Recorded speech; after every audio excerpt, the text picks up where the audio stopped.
Happy to have two researchers and one professor from the Hopkins Marine Station at Stanford, that's right down the block here by right kind of by the aquarium, Lover's Point kind of area. And we have Professor Giulio and Professor Sokolow, who are going to talk to us about a really fascinating intersection of kind of development policy and environmental policy, where we actually get a win-win. And I really like this topic because oftentimes in the environmental realm we kind of search for the health angle, the development angle, and conservation's the goal, and we're kind of sneaking in the other stuff. Whereas this is really kind of an organic example of both of these dimensions working in tandem. And so Professor Giulio gave a talk a few years back. We realized that 2012 was one that was really well received. It was one of my favorites. So really excited to have him back, and then his colleague, Dr. Sokolow, as well. And so no pressure, no high bar or anything. We're just really happy to have you. So let's extend them both a warm up.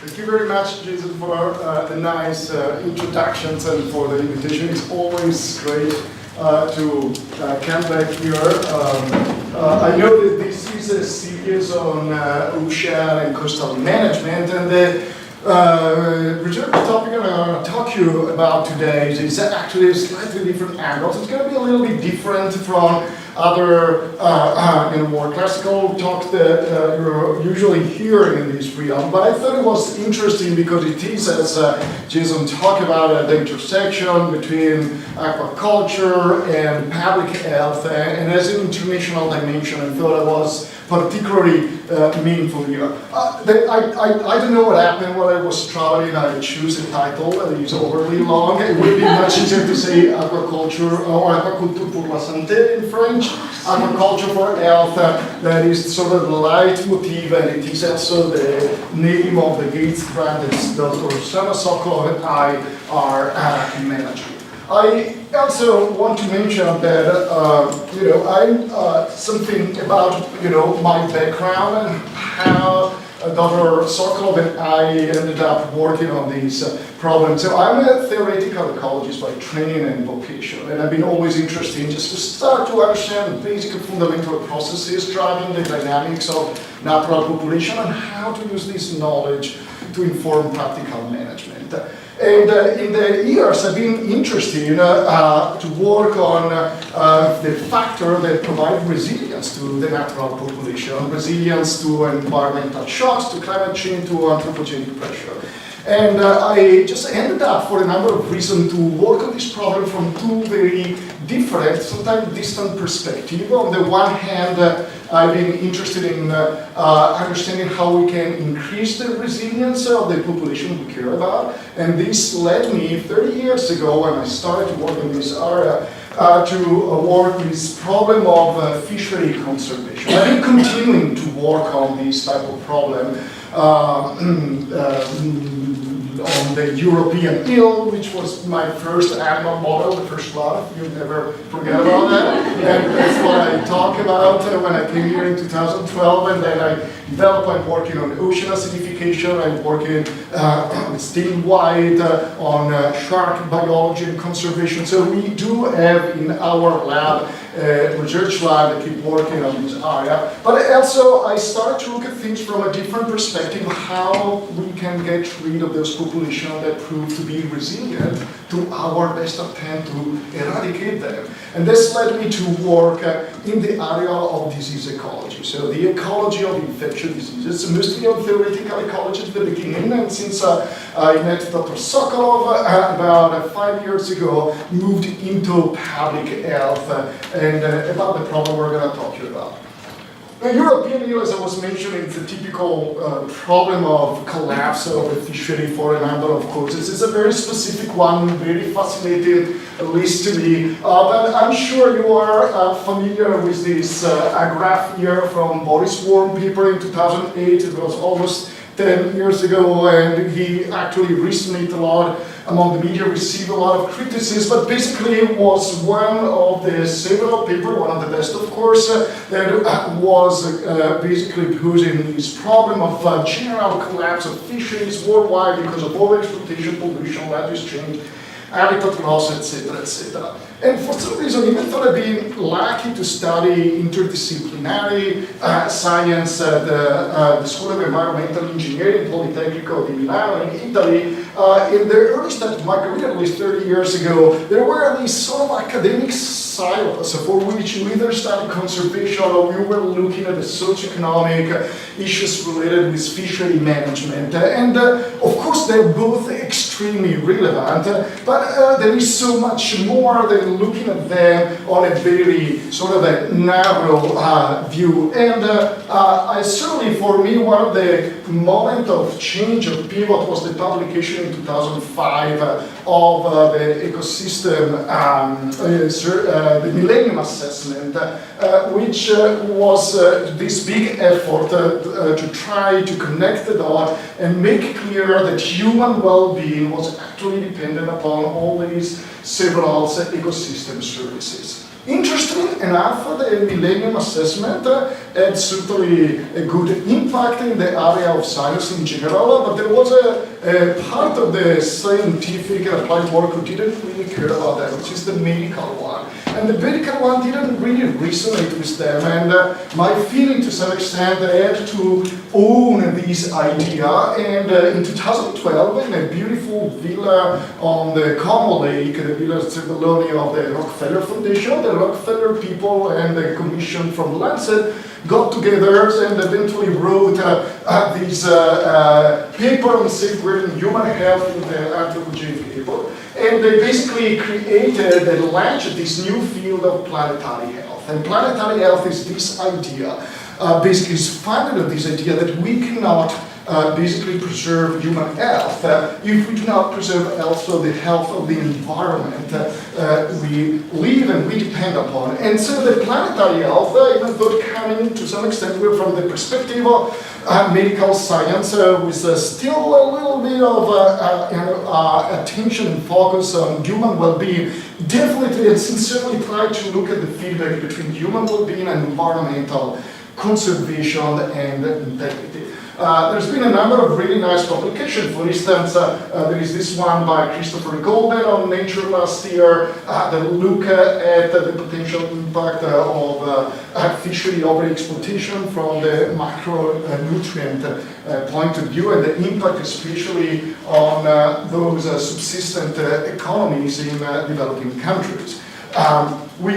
You are certainly familiar with this FAO 2016 graph, or with many other graphs that's been published that show that the wild catch, wild has been sort of a leveling off since the late 80s, is aquaculture that has been on the rise as the way to feed, potentially 11 billion people by 2050. And aquaculture has been gathering a lot of attention, especially not only, because it's one way to go, and I actually am very supportive of aquaculture activity, but a lot of attention is being gathered on some of the negative effects. Golden has been also looking at some micronutrient deficiency that comes from rising specific species in aquaculture, especially for this population that have no means to compensate or to get supplement otherwise, and the environmental impacts of aquaculture.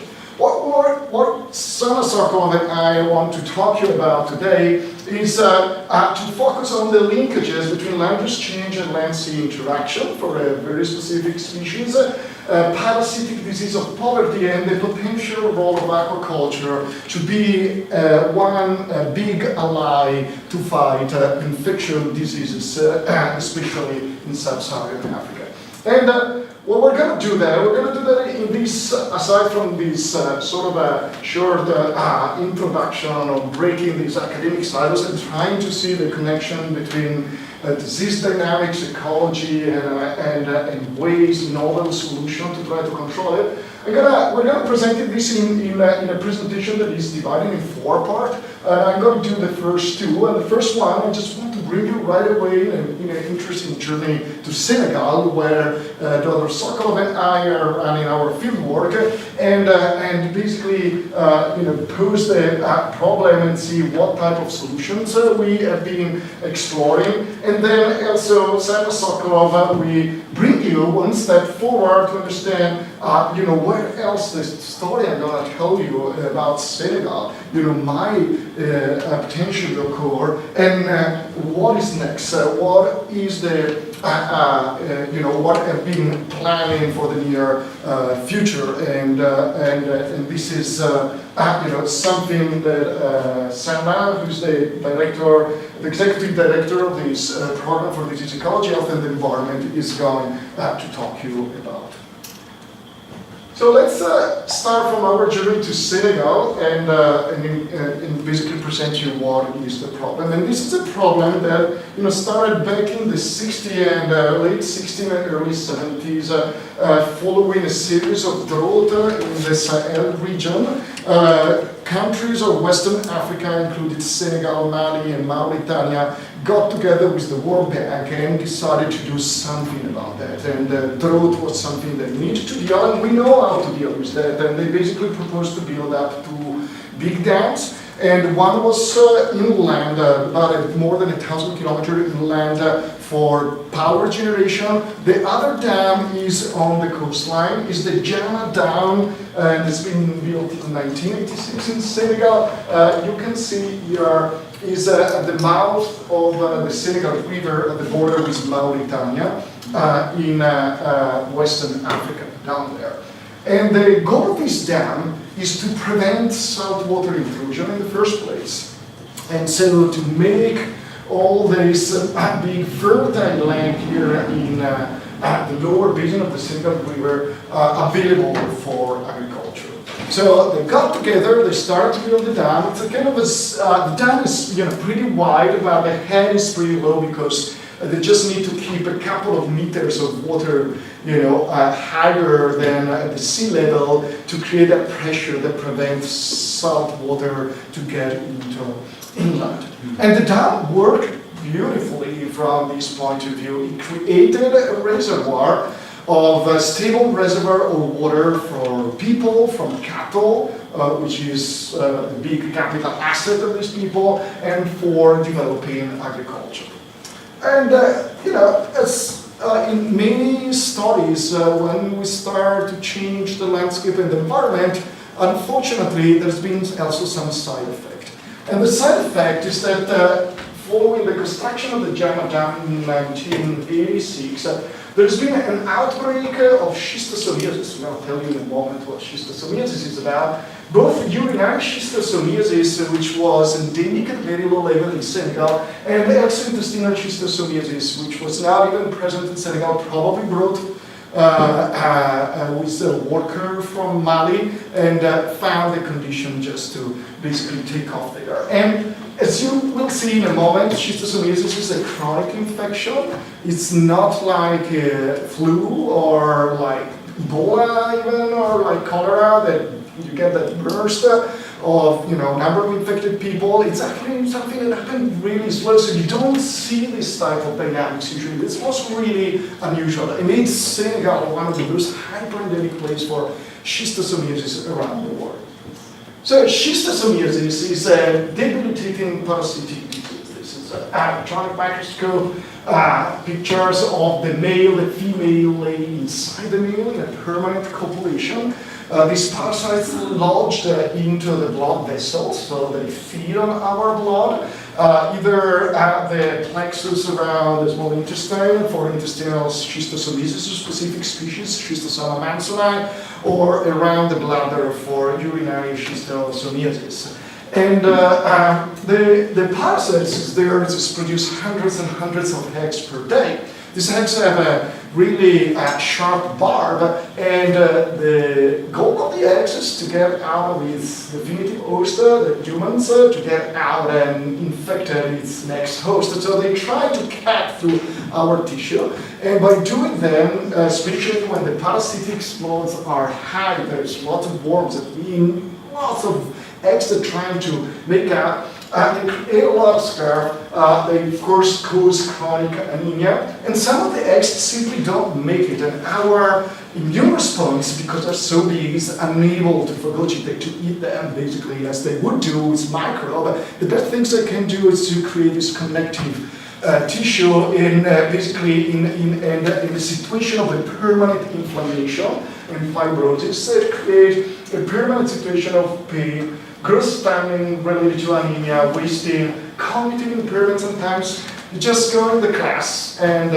school age children, and you can basically identify which kids are heavily infected just because they feel so miserable. And genital lesions in women can increase the risk of HIV, can create infertility in men, and in the long run they can either cause liver failure or even blood cancer. So it's a silent killer. It might take 10 years sometimes to kill every infected subject. So it doesn't gain the attention of the headlines of the media because it's nothing like as scary as Ebola it is. But it basically imposes a big toll to the population. We're talking about 800 million people at risk, more than 220 million people infected, about 15 million heavily infected, 20 million heavily parasitized, and the vast majority of these are children in Sub-Saharan Africa. And they are children for a number of reasons, and one of them is not the only one, because children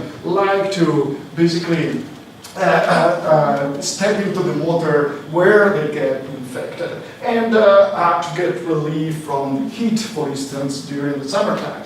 And the reason why they get infected is because these parasites have a very interesting life cycle. It's a trematode infection, so they're trematode parasites, and the infected people basically release these eggs through the urine or the stool. They get into the water. When they get into the water, it hatches, and we get these free-living states that are called miracidia. And the miracidia search for a very specific families of snails, depending upon the parasitic species. They basically infect the snail, and they castrate the snail, so the snails, rather than investing in reproductive output, basically it becomes a powerhouse energy to produce eggs for these parasites here, and then after about a month, the snails start to shed these other free-living stages that are called circaria. And circaria have this limited ability to swing and to get through chemical olfactory mechanism, understanding where the next potential definitive host can be, and eventually when the people step into the water, they get infected over and over again. Okay, so there is a sexual reproduction of the parasites in people here, and there is a sexual reproduction, so lots of circaria that are produced per unit time, and contaminated water where people step in. So this is a drawn picture of one of the villages on the lake, the Lac de Giulio, where I'm working in Senegal, and it's a village that has 99% of our kids that we tested are infected. Basically, there was only one of them that was infected with Schistosomiasis, and it's not only that, they are co-infected. 80% of them are co-infected also with the intestinal version of the parasites, the other species of the parasites. And the reason why it happens is because these, you can see here the people, they are, bathing and cleaning the clothes and washing clothes. I mean, I didn't realize it's almost embarrassing, but I grew up in an era where we have the laundry machine, but if you got to do it manually, it just takes a hell of a lot of time. And so, especially women and girls spend a lot of time washing their clothes. And in this vegetation that you see here on water, and this floating vegetation, which is Ceratophyllum and Nymphea and Potamogeton, well, this is the paradise for the snail to grow. There is a periphyton, there is a microfilm of bacteria and algae where the snail feed, and so this site here are just a contaminated or pathogenic landscape where people step in and get infected. Now, what the heck has to do with the dam, that they were talking about? Well, this is actually a video that Tim White put together for us after a workshop he joined in Google, and he got basically the satellite images of the Area de Jama Dam from 1985, so just 1 year before the completion of the dam, until 2012. Interesting enough, that was supposed to... It did. Oh, it did? Starting over? Well, oh, sorry. yeah, it's interesting. Let me see if we can get another... Okay, so you see, 1990, there's been, just after the completion, a massive transformation of the landscape that because of the presence of the stable reservoir of water became, a better landscape basically for the vegetation where the snails grow. And so more water basically led to better habitat for the snails, which led to better, it will be to more snails and eventually to more disease circulation, disease amplification. So this is the certainly one of the most relevant factors. But there is something, and this also, when you talk with people that work on schistosomiasis, they always point to the vegetation as the main cause that lead to schistosomiasis in these tropical, subtropical areas, especially connected to the construction of water management infrastructure. And the satellite pictures show it very well. So this is in 2012 and this is 1984. But there are some other more subtle changes that the satellite picture cannot show unless you go there and understand what's going on. And here there's been a combination, a series of bright scientists out on the course in the first place. Susanne Sokolow, and she did 10 years ago her postdoc at UC Santa Barbara and started to work on that and say, well, it's not only the vegetation the problem. There is another problem in the construction of the dam, and there is a migratory species which happen to be a cataphomus species like the eel, so to reproduce in brackish water on the coastline, but also then he swims back on the river. Okay, and this guy is, he's the Macrobrachium volderovi in this specific case, which it's Macrobrachium because it's this big closed ear that it actually can use also to pick up the snails and eat it. Because they have a high calcium content, which is a limiting factor for the carapace here, so when they molting, they eat it. And so these species swing back and forward. They reproduce here, and then they swing back, and then goes back, and reproduce, and new generations swing back in the river and comes back. You build up a dam. It should really build up a wall. Okay, I've got to understand, when we propose to build a wall, what are the consequences, intended one. And one of that here is that we extirpated these prawns here. Or now these prawns happen to be a voracious predator of the snails that amplify schistosomiasis. So from the ecological point of view as an ecologist, what we did, we created a powerful bottom-up support by basically creating the perfect environment for the vegetation of the snail, and we removed a very powerful agent of top-down control, the predator of the snails. And the combination of these brought to lots of things, a lot of diseases. So we believe that the removal and extirpation of these prawns has been one of the major factors. You might argue whether this is the case or not, but Dr. Sokolow afterward, we're going to provide you with more evidence why we believe this is the case. So we get into the part two. We understand we now have a problem with schistosomiasis, one of the most hyper-endemic places we have seen in our villages, as I was mentioning, never less than 40% of prevalence of schistosomiasis in 1,500 kids from 16 villages. So it's a really widespread problem there. So let's talk about the solution now. And what I want to talk to you about two solutions. One typical classic solution in schistosomiasis were that should work, but actually doesn't really work as we expect, and I'll try to explain you why. And also, I want to talk about this integrated solution that actually work better and that we are proposing. So, control of schistosomiasis, we do actually have a very effective drug, which is praziquantel, which is a synthetic drug developed in the 70s. The patent expired in the 90s. When the patent expired, we thought, we are at the end game with schistosomiasis. It's really cheap. What is that? It's about the pill itself is 15-20 cents. So the true cost is delivering the pill, is reaching the people on a regular basis. I mean, that is that. But the cost per cent, there is a mass donation from farms, pharmaceutical industry, I mean, and from from donors, the big donors as well. Probably more, several billions of dollars has been spent in these delivering the drug. They call mass drug administration when you treat everybody, regardless is infected or not, in certain adults. But with not much of results, the number of people at risk of those infected with schistosomiasis has not really changed in the last 30 years. So we thought we were there, we spent billions of dollars, and we didn't go anywhere. And the reason why is that in hyperendemic areas for schistosomiasis, praziquantel is actually able to clear the parasites, that doesn't eliminate the disease. What happens is that people who get who get disease, the parasites get praziquantel, clear the parasites, mostly effective. There is some concerns about development of resistance, but the day after they got the pill, so the same day, as a matter of fact, they just go back to the river because they have no option. There is no alternative for them. There is no clean water. There are no wells.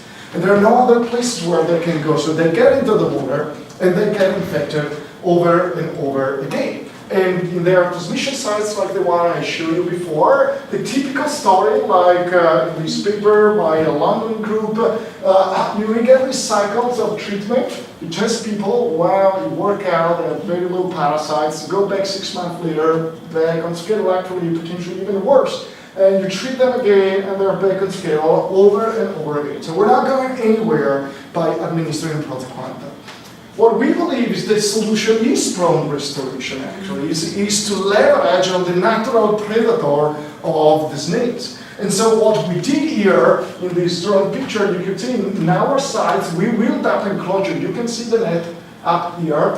And back in 2012-2013, Dr. Sokolow stocked the first round of microbrachian coming from Cameroon in that specific case. And basically stock here, and the idea was stock the prawns, and this is a picture that Sana took back then, and then administer praziquantel to people to clear the parasites and try basically to break both arms of transmission.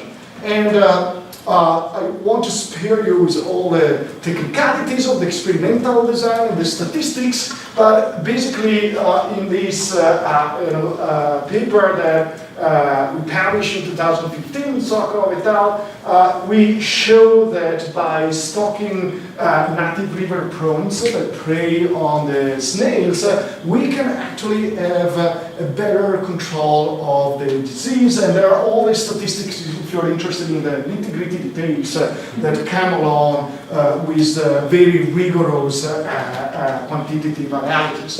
But to make the thing easy and boil it down to the essential, the point is that more predators mean fewer snails and means basically less disease, less transmission.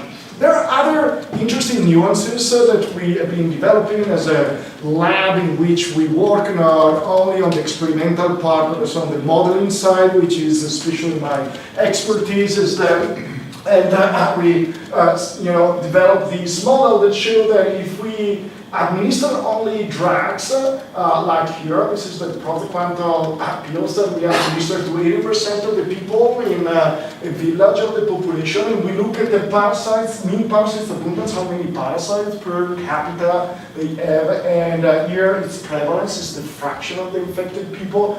what we look is that, well, we actually can do well to control the disease and reduce morbidity, which is good per se, because at least we reduce the parasitic load. But then, if you encounter the donor fatigue or any political instabilities, as often happen, you stop at the nasal protein plant and bounce back potentially faster and more than the baseline before you start. If you stock only prawns and you basically try to remove and extirpate the snail population, you can have a control of the disease. The only problem is that these guys may live up to 30 years. In our blood vessels, in some cases, the average life expectancy is probably between 3 and 5 years, but some of them can live a lot. That means it takes a hell of a lot of time to get rid of them. But the combination of these two strategies together, like only to mass drug administration to 80% of the people and prawn stocking, might actually lead to disease local elimination in a matter of a few years, so potentially in a much shorter time. And so basically the best results come along by integrating the chemotherapeutic intervention by also this control of the disease transmission. There are several other questions we are currently working on and trying to skip a little bit faster maybe on them.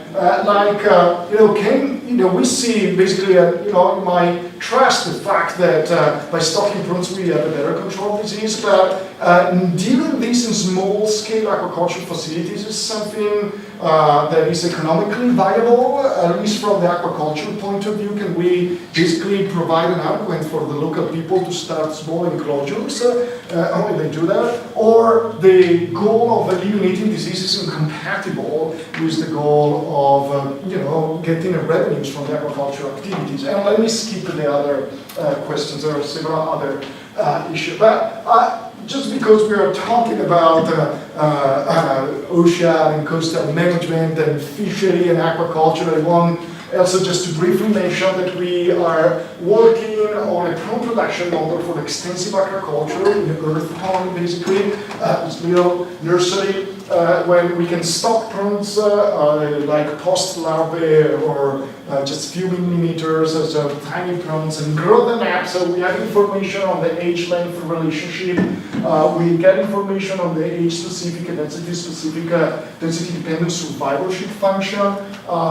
We can relate length to weight, and so we basically follow the somatic growth at the per capita level, and shaking all the things together in an aquaculture model, we can derive the overall output and identify, for instance, that for a given stocking density, after a given number of months, like 6 months, we can reach the maximum biomass. We can transfer biomass, of course, in revenues and account for the cost, which we did, and put this together in age-structured models of the snails and the disease dynamics, and try to understand what is the consequence of stocking prawns in an aquaculture profitable way to the abundance of the snails.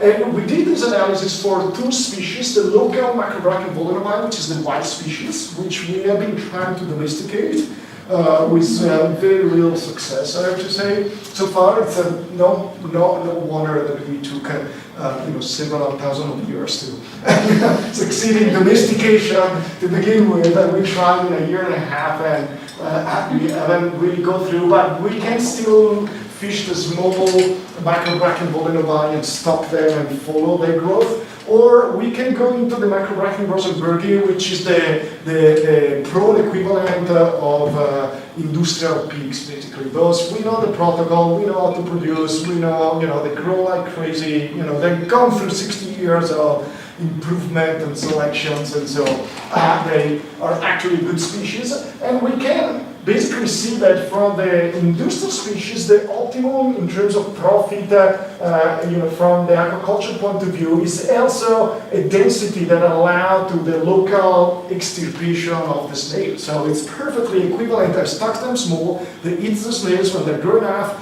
I basically harvest them and sell them on the market, and I can, keep doing that in a profitable way. With the local species that has a lower gross performance, things are slightly more complicated. The optimum does not allow to reach the eradication of the snails, but it does reduce snails enough to reduce transmissions. And if we look at this in the long run, we can see that even with the Bolenovi, we probably still have locally a viable population of snails, but after basically several months, we could potentially reach local elimination of the snail.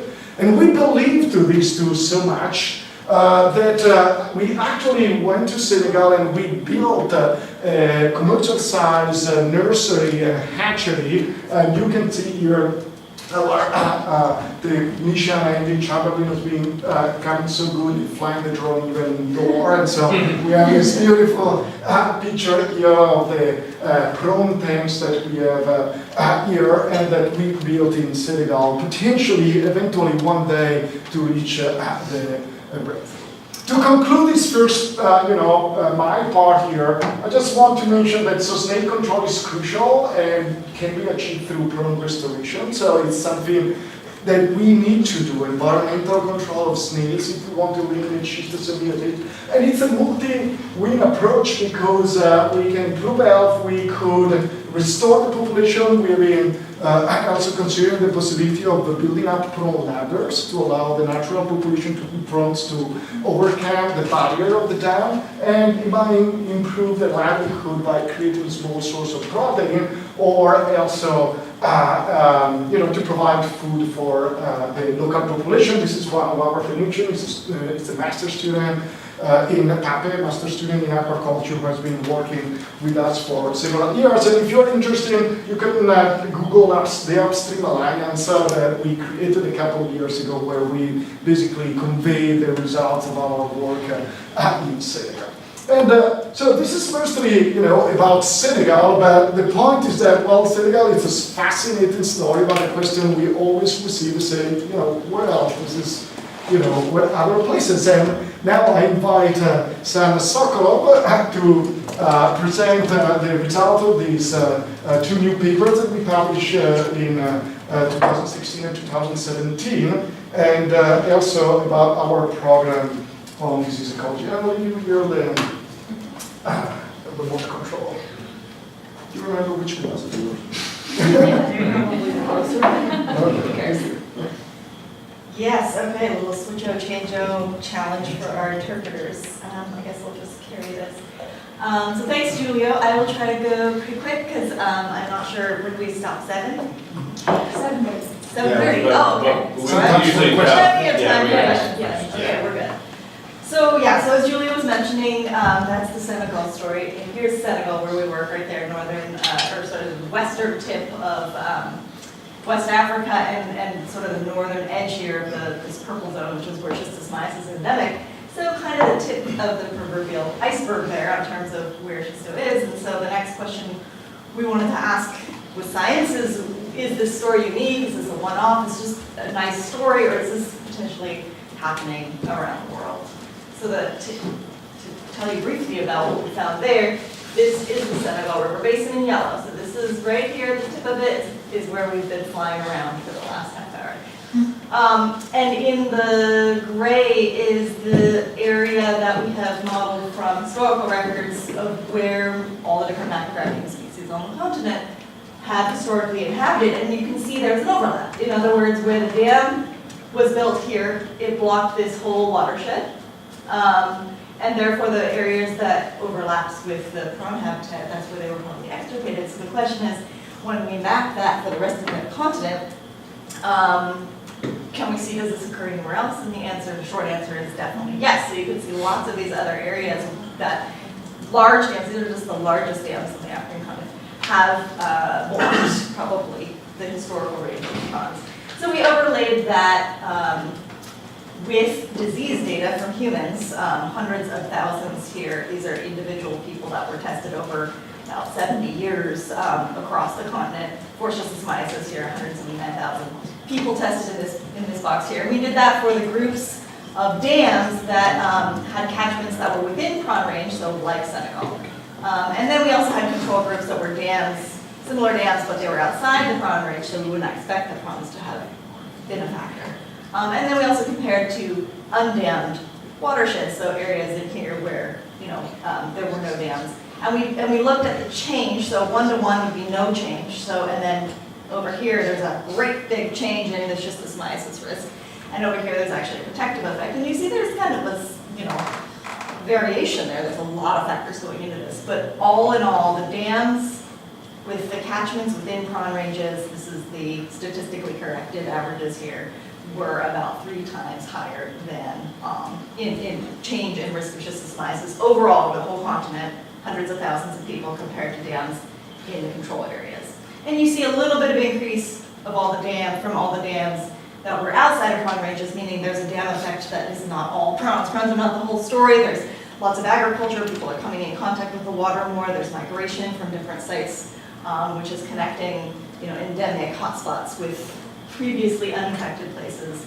And we published that this year, where we overlap the population distribution of human population and where schistosomiasis is endemic and prawn historical ranges, and did that study, and we basically estimated the total number of people throughout the continent and throughout the world, basically, that could benefit from restoring prawns to complement the drug treatment that we're deploying around the world to help reduce schistosomiasis.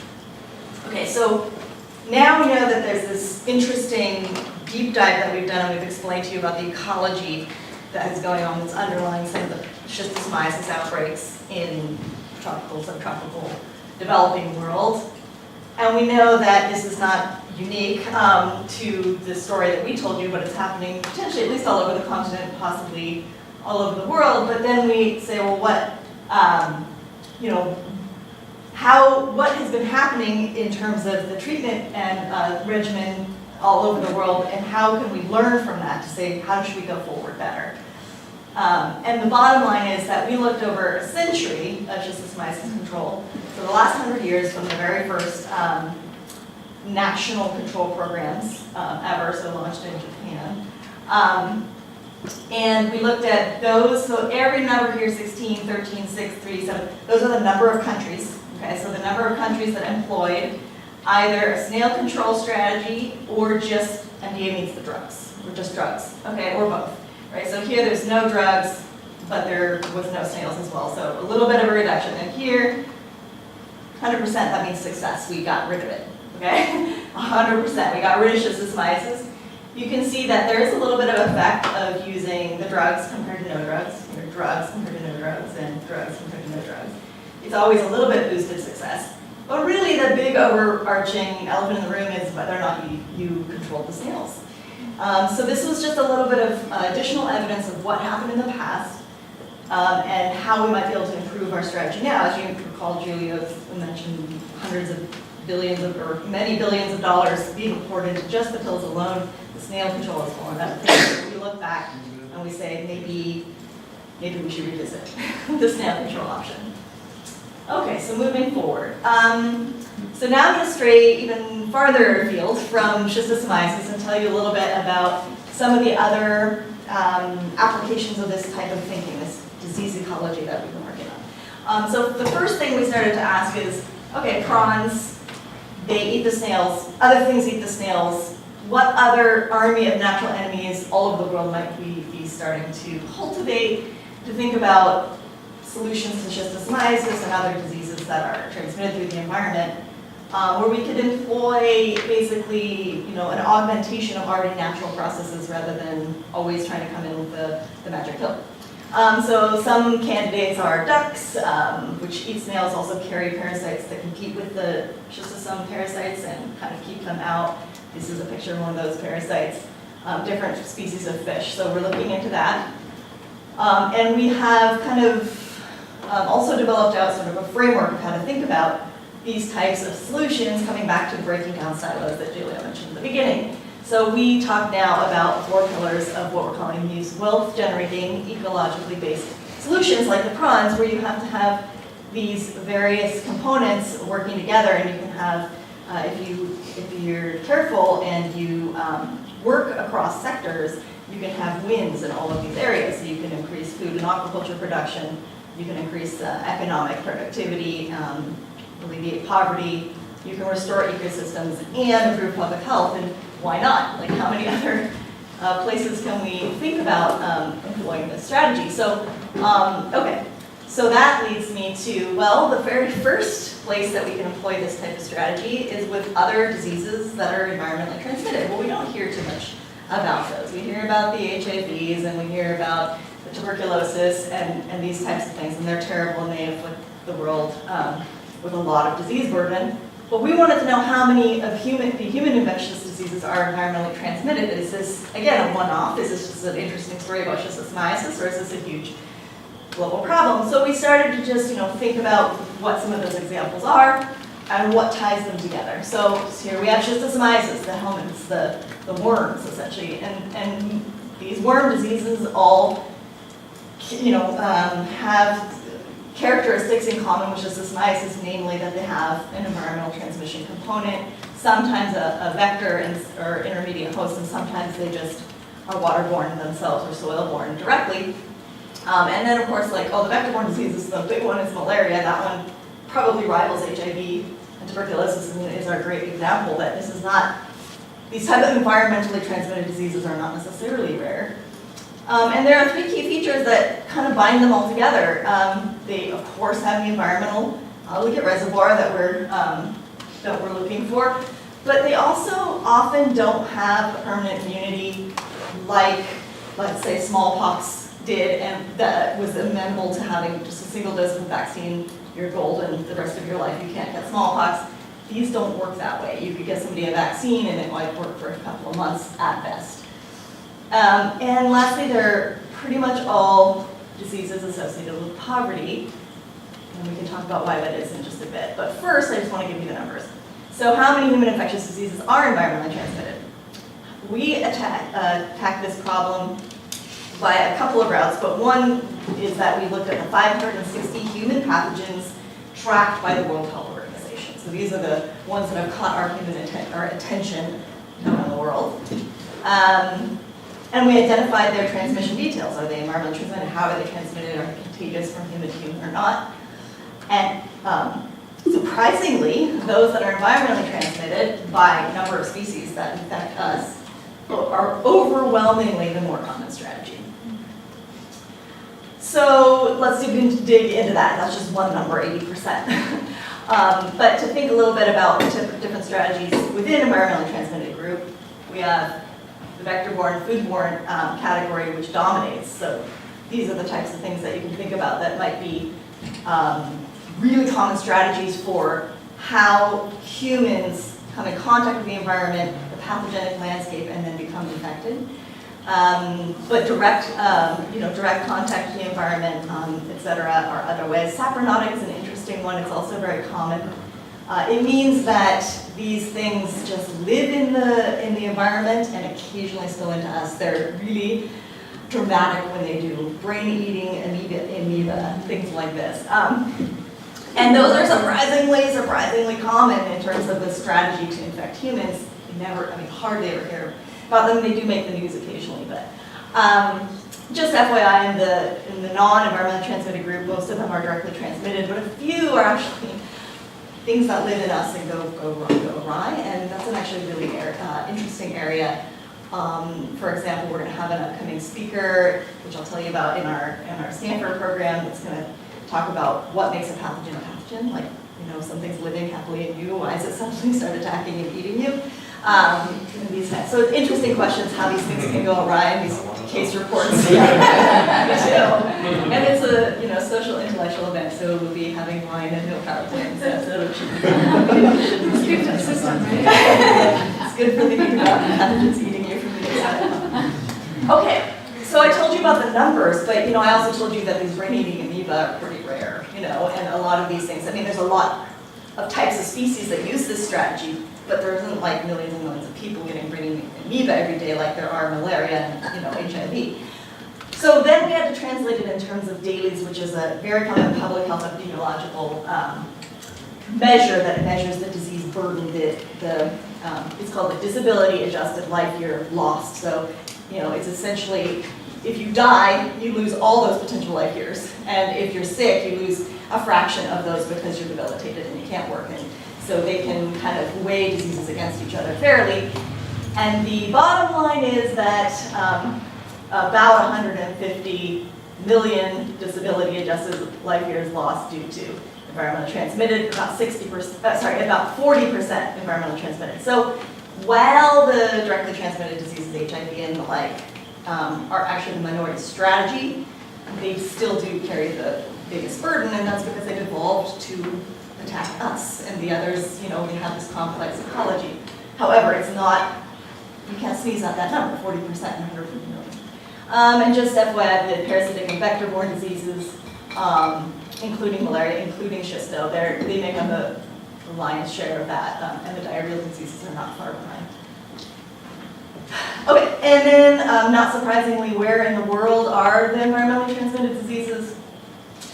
Stands out again that the developing world, especially Sub-Saharan Africa, carries a disproportionate burden of environmentally transmitted disease. And so coming back to the poverty association, it's sort of the thing that ties this all together, that people that are reliant on subsistence interactions with the environment to survive cannot avoid, you tell people not to go swimming or not to go in the water, they will laugh at you in Senegal because that is their survival. So they cannot avoid becoming in contact and infected disease. And so there's a disproportionate burden there, and there's a social equity and health equity component, to this story. And so this is just to mention, this is actually like a refugee camp in Senegal, in the north of Senegal, when we were there, but years ago, which has since moved on. But you can see there's no water in sight. It's so crazy. I don't know how they survive. They walk, miles and miles and miles to the distant tree line where the water is every day. But there's economists that we work with, some at Stanford and around the world, that think about these, again, breaking down silos, thinking about the connections between diseases and poverty and how, the mixing pot of connecting with the environment can influence in both directions, both of these cycles, and create what they call the disease-driven poverty trap, where if you are sick, you can't work, therefore you become more poor, but if you were poor, you were more likely to be sick in the first place, and the cycle continued. So we're studying this a little bit, and we've been publishing a little bit about this using sort of schistosomiasis and things we've learned and know about it as a case study. Okay. So a summary before we have the last few slides to wrap up. There are untapped opportunities to better tackle environmentally transmitted diseases. They are not uncommon, and we need to think about these ecological solutions to protect human health and benefit the environment. Aquaculture, in the case of schistosomiasis and other waterborne and snail-borne diseases, can play a significant role in both fighting disease and boosting the economy and boosting and alleviating hunger and poverty.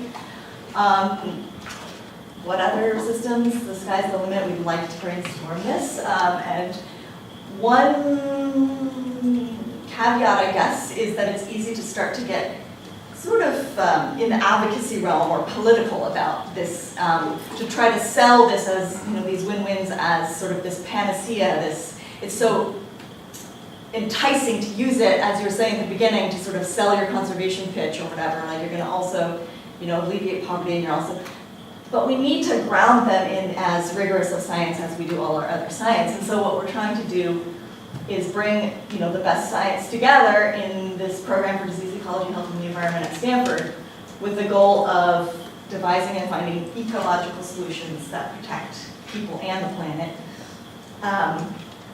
And one initiative that we are doing together, it's co-sponsored by the program that I just mentioned, and also this National Center for Ecological Analysis and Synthesis in Santa Barbara, which is a fantastic place to visit if you want to think about this and many other interesting sort of human environment ecological questions.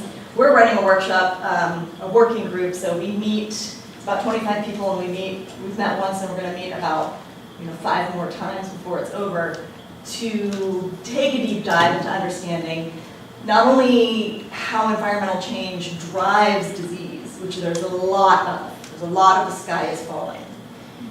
But what are the levers, the specific levers, using science to find the specific levers in the ecosystem that we can push to improve health and protect the environment? So similar to the prawn restoration, but where else? So I invite you to look at the websites that are up about that, SNAP partnership, and that's it.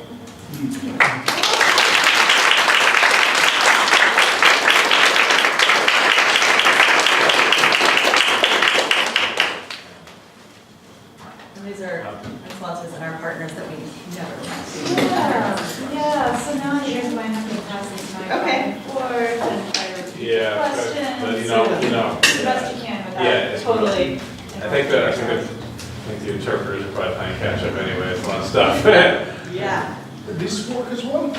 No, it isn't. It doesn't. No, it's Yeah, only that's recorded. Actually, can I, before we take questions from the audience, I'd just like to ask for maybe, there's a lot of information I'm trying to process, and I'm kind of trying to think about some kind of the take home that I'm taking away. So in this area that you're working in Sub-Saharan Africa, particularly Senegal, there's a lot of efforts at kind of the pharmacological attempt to deal with the schisto.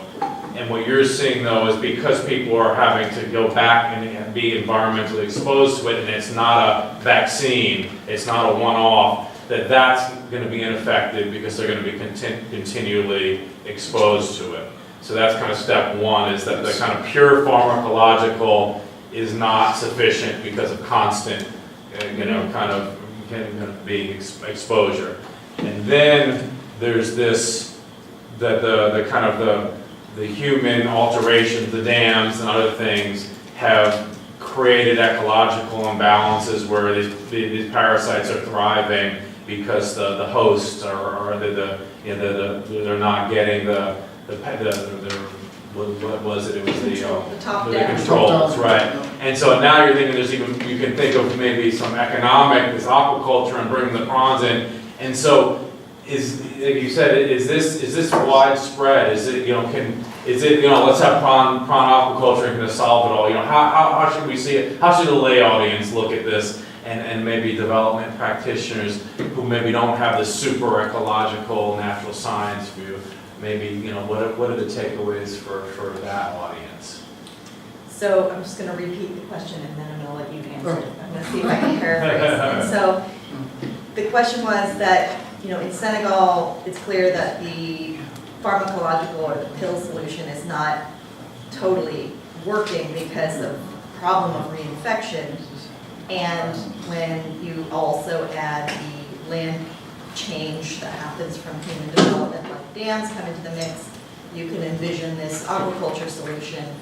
But how basically repeatable, scalable, and I guess maybe economically, socially, politically feasible is this to translate to other areas? And I'll let you go and I can say just to hear both of our accents and both voices. Thanks for the paraphrase, that was perfect. That's a really good question, and the scalability and how practical is one of our main concerns as well. I mean, on the one hand, from the scientific point of view, we need to provide a proof of concept. Is that really working or not before we start to flood the lac de Giulio with sprouts, and so that's why we need to do the experimental design.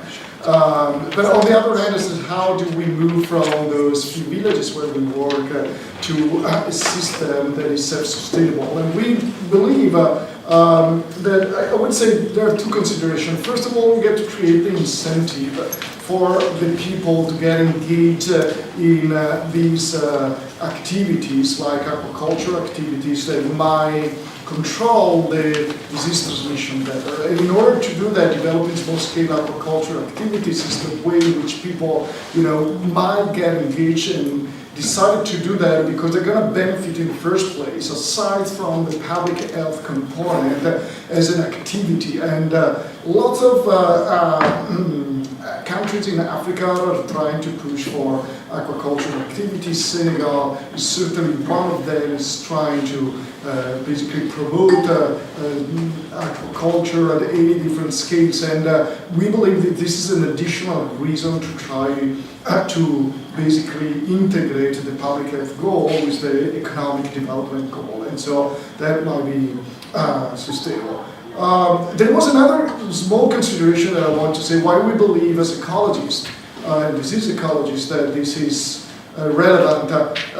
We have been seen, and I think my speech there would be that since the the development of antibiotics, we got this idea that we get a pill and we clear the infections and we're done. And vaccines are great. There is an anti-vaccine movement that is, kind of growing up in Europe as much as here in North America, but also clear this idea that you get the right stuff and then you are done. The Zuckerberg fund, it's $3 billion. $3.5 billion is to develop vaccines or technology that help us feel better. I think it's a fantastic initiative. But to some extent, we believe that for these environmentally transmitted diseases, there is all the other arm of transmission, the one that go through an environment, that has been gone almost completely out of the radar of some of these initiatives, and the integrated approach, which we're certainly not the first one to say that, and one of the interesting outcomes of the historical paper is that the success in schistosomiasis eradication actually occurred before Project Quantum became available. So when people went out and were reclaiming areas, were picking up snails one by one, and were trying to do an environmental control, and they succeeded, and we didn't succeed with the chemotherapeutic intervention. So our point is that it goes into this direction of the planetary health, or having a more holistic view, and try to see the full life cycle rather than saying, you get schisto, I treat you. And then you go back, if there are all the other support and the facilities, people's going to get infected forever. And it's Schistosomiasis, it's other foodborne diseases, and so it's a big family. It's not. No wonder why they call it as cluster diseases, because schisto is one of the problems, but when we go there and we see these little kids, I know that sounds a little bit cliche, but they're really infected, and the conjunctivitis and skin infections, and air parasites, and schistosomiasis, and a bunch of other stuff. And so it's not just finding the vaccine for this or for that, or treating that kid. We got to look at the better, wider perspective. Your turn. Thank you. Yeah. I mean, I might just add really briefly to that, that for one thing, we are in an early phase at this, so we kind of are following what you would consider like a clinical trials type of phase, and we're in phase 2-ish, which for clinical trials for a new drug, for example, they'd still have to go through 3, 4, and then, FDA approval or whatever, and, so we're still gonna do that, and we are seeing that on the distant horizon, the sort of scalability question, but that does require a capital investment that we're coming back to the poverty trap of disease, where a lot of the communities there don't have that capital investment, so you need to inspire it from outside, in which case we need to get through the rigorous process of proving that it biologically works and economically could work, and so we're working on that. We actually have fisheries economists also working on trying to square the books on how this would work and what kind of capital investments might be required, and so hopefully we'll come up with those answers at the end and then be able to inspire the investment that is going to be required. The idea of the poverty trap is essentially you're on this endless stable cycle, but if you get pushed off of it, like if there's a gravity force that pushes you off of it enough, you end up on a different trajectory of this virtuous cycle of more health, more wealth, more health, more wealth, more health, more wealth, and then you can go eventually, like, the Americans probably would, whatever, like living pretty and healthy and rich. So, yeah, good questions. Oh, we lost our guy who was going to ask the question. Yeah. Sorry, sir. Other questions? I have a question. Have you noticed any other weird changes with the actual environment by reintroducing prawns to the ecosystem? Yeah, good question.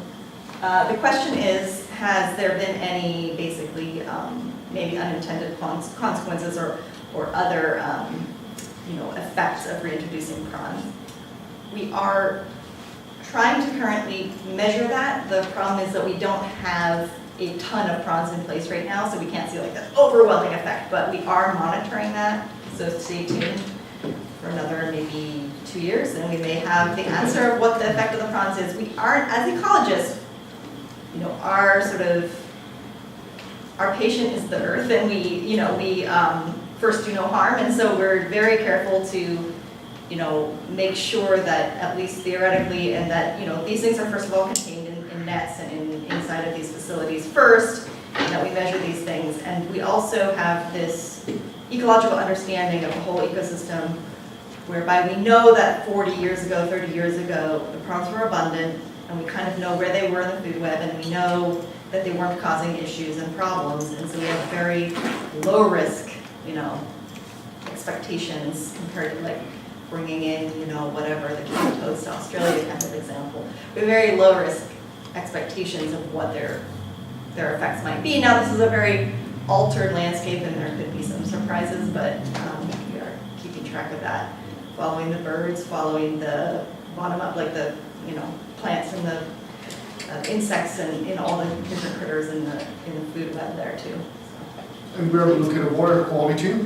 And at currently, at least, we are stocking prawns at what are the background natural level. So we're talking about extensive aquaculture, not intensive aquaculture. That probably would certainly, bring other issues in terms of water quality, of feeding the prawns and oxygenating the water. So it really depends. But in that situation that we have been seeing in those like 100 by 100 kilometers between the coastline and Richard Toll and other stuff, there's no way we're going to get into intensive aquaculture, which is energy demanding, and simply there's no energy, there's no power lines there, there's no power grid to begin with, and so extensive aquaculture, low densities, the only things that is currently doable, and for the next 20 years at least, or longer.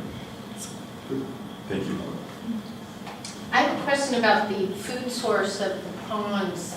You were saying before it's been a food source, but with the introduction of more of them, have there been any unintended consequences? I would imagine that if there's any residual parasites, I don't know if I'm sure you guys have looked at this, do the prawns harbor any of the parasites? It's probably killed by heat, hopefully.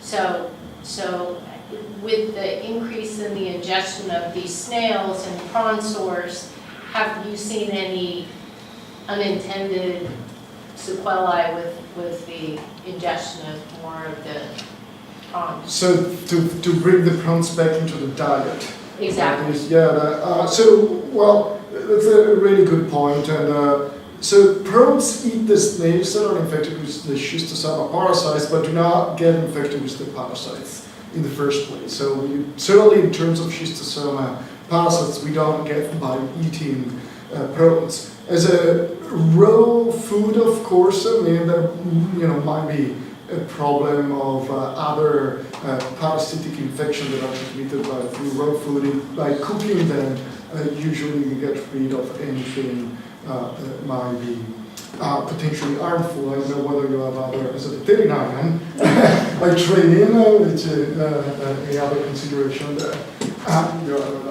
No, I mean, we have not done any trials like that, but this is not a natural, they're not in the life cycle, of the parasites. So unless there was a hitchhiking Cercaria that was in the water that's on the prawns that people are coming into contact with, which is possible, I wouldn't consider them any more risk than any other thing that you take out of the water, because they're not in the life cycle of the parasite. And there are pretty few things that you can get from eating prawns in any case. So we're not, it's a good question, and it comes up a lot because, we don't want to do more harm to the human population. Yeah. I've eaten them.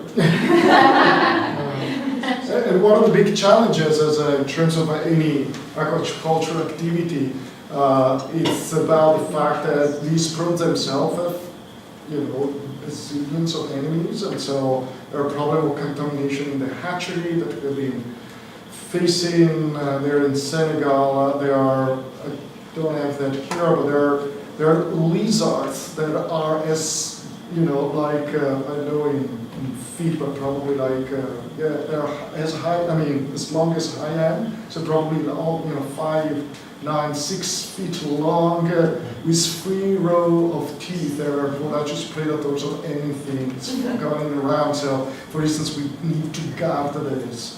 The ponds where we do the grown out, because otherwise these lizards, would feast on our prawns. So there are lots of challenges in that.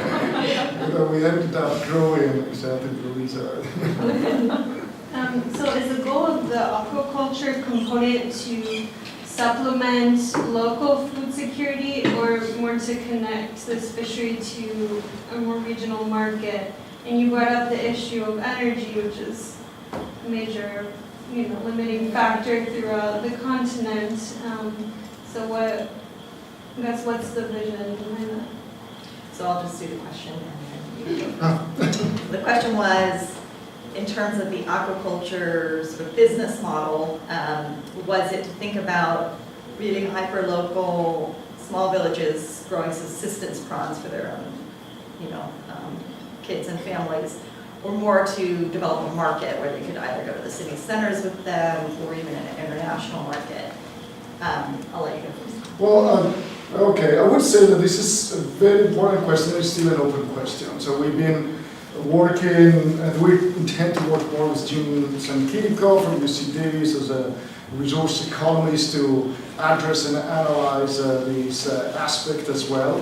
I can tell you what is my feeling, having been in this country, for some time and looking at that. So the prawns used to be in the diet of the local people and fishermen there. So they can, at least in Senegal, they can come back. They're not afraid of prawns, and they're not a religious problem, at least in the area where we work, about eating them. There is a local premium market about the hotel and the restaurant, and just to serve the Europeans that are going there for either business or vacation. They would actually welcome a stable flow of prawns in their kitchen for their guests. And the stability of the flow, of course, is a big issue, but for the setting, that could be whenever it's available. So we know that some restaurant would actually get our prawns, and they are interested to do that. About more than that, specifically in Senegal, of course, Senegal has a specific connection with France and Paris. I think I'm getting into science fiction saying that they might ship the prawns into the premium market in Paris, and so we are too far. That's my feeling to have anything to that magnitude. But Sandra? Totally agree. On the other hand, you do have to think, if there were kids in Maine that were starving, would you tell them to eat lobsters or sell the lobsters and basically feed their whole families, right? So in some ways, we're not going to save the kids of Africa by eating lobsters, So we do have to think about branching the market out to the premium markets. These things compete on the market with lobsters and crab and those really high-end seafoods. So it would be doing a disservice to kind of say we really want to use these prawns that could be selling for 100 times as much, just to feed the kids in the local villages. On the other hand, it's at this point really open, as Giulio said, and in some ways we do want to make this something that's attractive to the villages themselves and, get input from what people would prefer to do in what, entrepreneurial spirit from which they come, at this. And we are funded by the National Science Foundation with a geographer, anthropologist who's studying some of the, and our grad student as well, studying some of the barriers and incentives, of the local people to taking up and scaling up the approach. So again, stay tuned, and we're looking at it critically.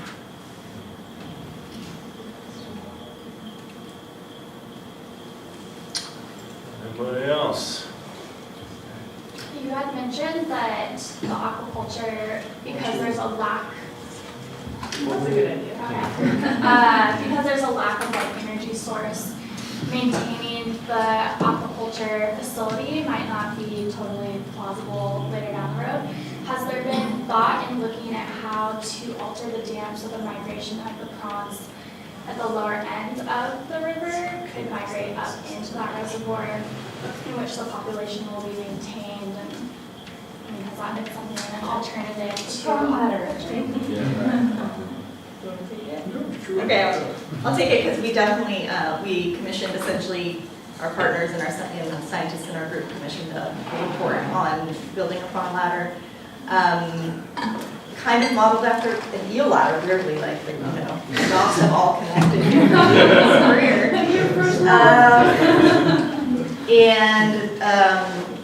Essentially, there's basically a feasibility report at this point, and I guess a stamp of, you know, approval to look into it from the four-country authority for the dam.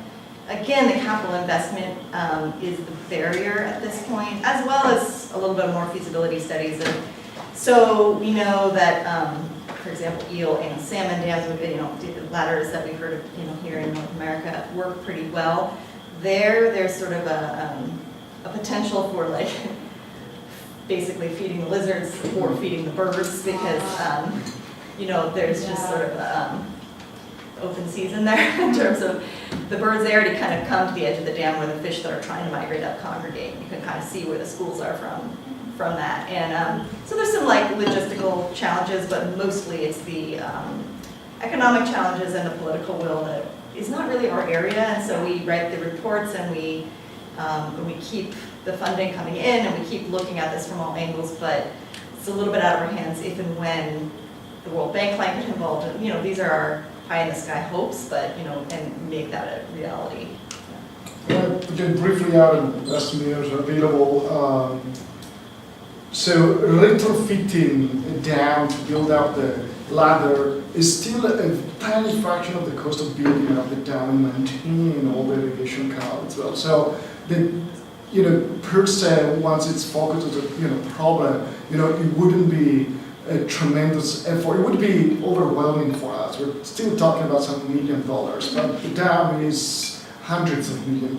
So this is a tiny fraction. It would be doable. And the other things that we envision so far, so we haven't taken any active, you know, we haven't been able at least to connect directly with the World Bank, but there are the big, you know, the GEF, what is that, the Global Environmental Facilities, the World Bank, so there are some, and the international banks, the Asian Bank, you know, the African Bank, there are basically pooling money for development, and one of the big things is in fact to have energy and water, and both are connected sometimes with dams for obvious reasons. So what our, you know, kind of dream or vision, if you want, is that to try to reach the point in which, you know, you need to build a dam, please do that, but if you're doing that within the historical range of these native prawns, think from the very beginning to design a dam with the prawn ladder. It's going to cost even less than retrofitting an existing dam. And it's going to be good not just for prawns, but all the migratory species that are there, and usually it is compatible. So, you know, we, you know, rather than trying to do emergency control as we're doing in Senegal, it would be so much better from the very beginning to say, you know, irrigation, schemes, you know, and other things. What can we do to prevent that happening? Because that is happening over and over again. I mean, there are other papers before, you know, Simon's paper on the distribution of prawns that have shown, it's a sort of a textbook example, you build up a dam in subtropical waters and you get more schisto. It's almost given for granted. Can we avoid in the short run to go through that path? Just wanted to, since this is an international school and audience, we'd love to break into South America, and Brazil is 80% reliant on, you know, hydropower, tons of dams going in. They have native macrobrachium. They have schisto, and we'd love to take this model there. So if anybody has friends or something, you can talk about. Connection. Yeah. Well, I want to thank you. You know, you really are bringing such a kind of comprehensive systems thinking to this, which is really, and the unintended consequences issue, all these things you bring, which is really something I'm really trying to instill in the students. So thank you so much. And we do have a really Brazilian connection, so let's talk. So let's give them a